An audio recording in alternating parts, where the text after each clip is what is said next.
जय श्री राम। मैं के आर जवाल तुंदा दोस्त ते मेरी तरफा अज दे महान दिन बड़े पर्व ते प्रभु श्री राम जी दे प्राण प्रतिष्ठा कार्यक्रम उप्पर सारें गी ढेर सारियां बधाइयां ते मुबारखां। राम भक्तो, अज अस सारे बड़ी प्रसन्नता च न जिनेंगी एह् दिन पाने आस्तै 500 साल दा इंतजार करने पेआ। पर हून उम्मीद करने आं कि प्रभु श्री राम पूरे विश्व दे कल्याण आस्तै राम भगते दे जीवन उप्पर कोई संकट नेईं आवै। एह्दे आस्तै राम भगतें उप्पर दया दृष्टि हमेशा आस्तै बनाए रखङन।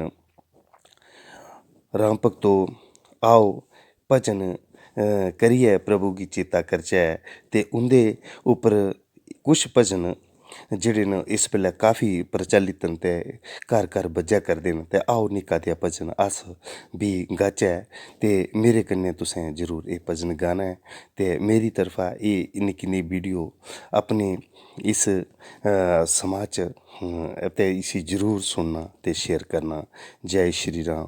ते मेरा भजन इस चाल्ली दा ऐ।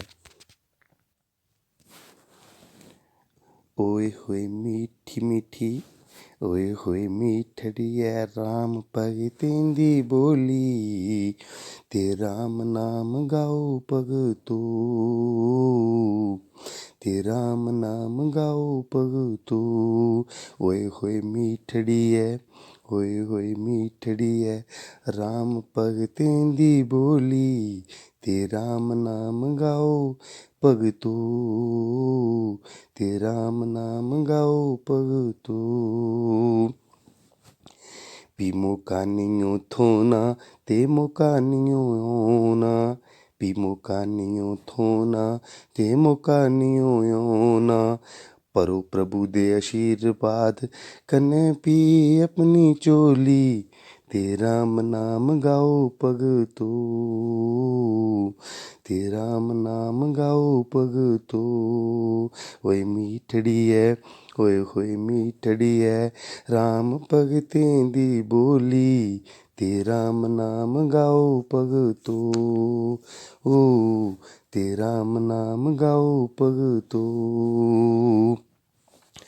राम नाम भगतें एह् सुखें दा दुआरा, राम नाम भगतो ऐ सुखें दा दुआरा, जपो राम नाम होना दुखें दा निपटारा, जपो राम नाम होना दुखें दा निपटारा। करो भजन प्रभु दे, करो भजन प्रभु दे ओ चित खोली, ओ चित खोली, ते राम नाम बोलो भगतो, ते राम नाम बोलो भगतो। ओए मीठड़ी ऐ, ओए होए मीठड़ी ऐ राम भगतें दी बोली, ते राम नाम गाओ भगतो, ते राम नाम गाओ भगतो, ते राम नाम कमाओ भगतो। जय श्री राम। मिगी लगदा एह् मेरा निक्का नेहा भजन मेरा गाए दा तुसें गी पसंद होग, ते इसी जरूर सुनना ते शेयर करना। जय श्री राम, जय श्री राम, जय जय राम, जय श्री राम।